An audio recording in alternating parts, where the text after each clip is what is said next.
Thank you very much, Honorable Speaker. I'll try and be very brief, but let me start by saying I take great exception as the statements made by His Excellency the President, now 3 times, attacking the character of everyone in this House, including yourself. We must now take the position of NATO. Mass character assassination we shall not accept. If somebody is guilty, let them be charged on their own. But an attack such as the one that was, he's made it twice, 3 times. First at the Stock Exchange, a devolution conference in Homa Bay, and yesterday at our PG. It is so unfortunate that a statement condemning all of us as corrupt, extortionists, yet some of us have held the sharp end of the knife to support him is something that we cannot accept. And Mr. President must either bring the evidence, take those people to court, or apologize and withdraw. And let me also say something. I'm very happy that Chairman Jailak has read out the Constitution. A lot of misinformation and reading of the law upside down happened at our PG yesterday. The allegation that the Senate has no power to oversight the county government has now been debunked. Article 96 sub Article 3 of the Constitution is clear on that. Let me also debunk a few things on the NGCDF. The national government has the power to establish special funds to discharge its functions. And under Article 6, the national government can devolve its functions to the sub-counties, which form a constituency. In a presidential system such as the one we have, there is nothing wrong by the national government having NGCDF as its own fund, funded from the shareable revenue allocated to it. In any event, even if we don't have the NGCDF, the funds for the NGCDF will not be taken to counties. The counties will not receive it. But to make matters worse, the law is being misinterpreted by the Right Honorable Raila Amolo Odinga. In a parliamentary system, the members of parliament form the government, the prime minister and his ministers. The members of parliament sit in the executive. They design projects, they implement, they oversight. Let him see what is happening in the House of Lords, in the House of Commons in England.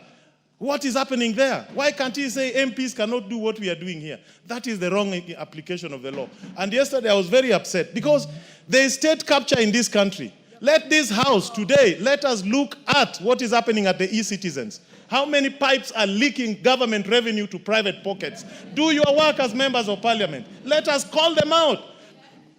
Sugar mills were privatized. Workers are being fired. Let us know who took over the sugar mills built by public funds without competition. Let them tell us. I have a question in the floor of this House calling the Minister for Treasury to come and explain to us. Let us take the war to them. Let us take the war to them. If they want, we will give.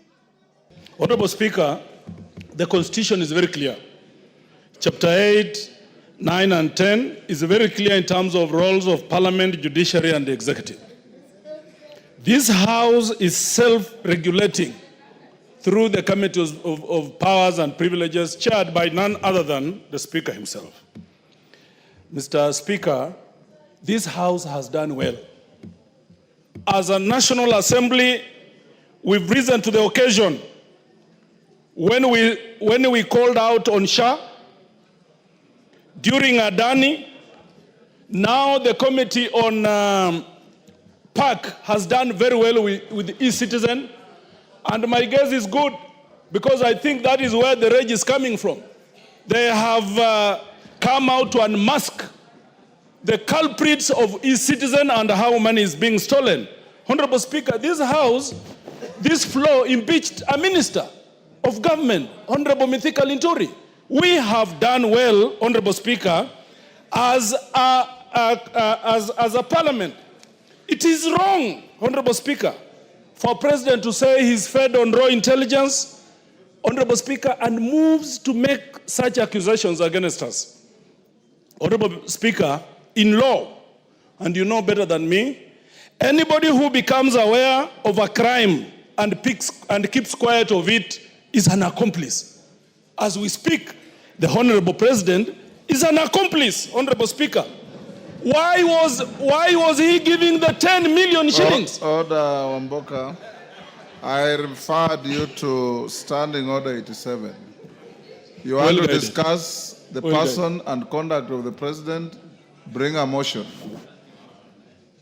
Well guided, Honorable Speaker. Yes. Read your standing orders.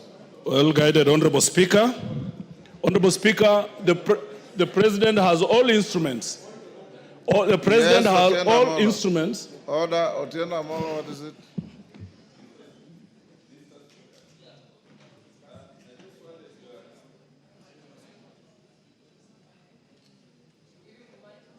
Give Otieno Amolo the mic.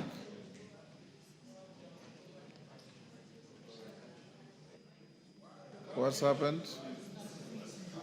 Move to the... Mr. Speaker, Yes. as you know, I respect your guidance and rulings, but I had intended to bring this letter for your formal guidance on contents of speeches. 87.1. Mr. Speaker, it's my understanding that what you cannot discuss is the conduct of the president, but you can discuss his speech. I'd like you to give a ruling on that. As we sit here, I have no speech from the president to discuss. You know very well, Honorable Otieno Amolo, that when the president addresses the House, he makes a speech, and I allow you to debate it for 3 days. As it is here, I have no speech that can guide me on what you should debate. So, Amboka, go on. There is a thin line, Honorable Speaker, of what we are discussing, but I think the point is made. Our thinking, Honorable Speaker, is someone is trying to get to NGCDF, KERA, Honorable Speaker, and other funds that are devolved through this House, Honorable Speaker, and that is unacceptable, Honorable Speaker.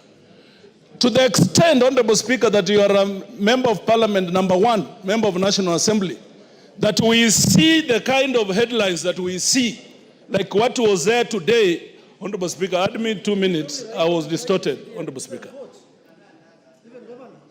Yeah, that we see the kind of headlines today, Honorable Speaker, that's unacceptable. That is unacceptable. You are the champion, you are the head of this House, Honorable Speaker. We will not allow anybody to try and mud you, because that is tantamount to mudding the whole House, Honorable Speaker.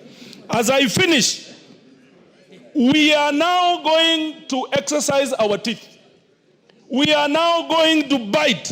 And Honorable Speaker, as I speak, there is a table of censure motion.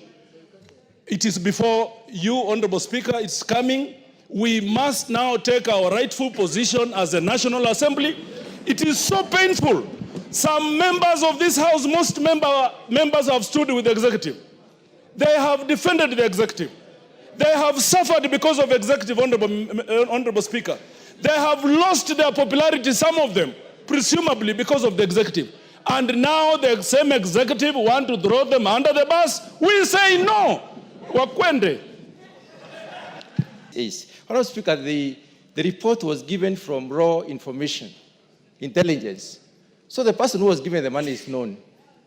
And the reasons why the person was given the money is also known. Honorable Speaker, as members of Parliament, we need to be cleansed from this. We have suffered a lot as parliamentarians. There has been so much that we are supporting the executive, and this is what we can get in return. Honorable Speaker, since they are known, for us to be cleansed, they need to be named. Yes. The reasons why the money was given also needs to be brought to this House so that members of Parliament can be cleansed. Out there, we have a very bad name for supporting the executive. But we are supporting the executive because we would like the plan to go through. We would like the government to succeed.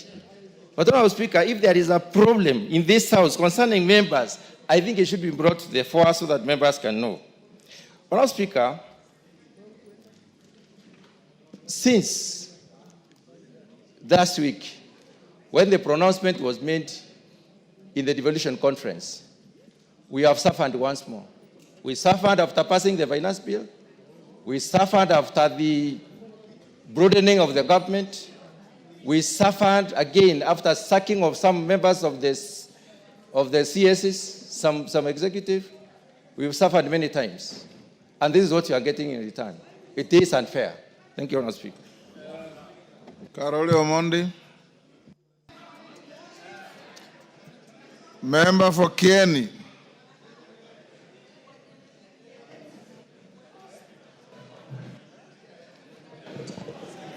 Thank you so much, Mr. Speaker, for the opportunity.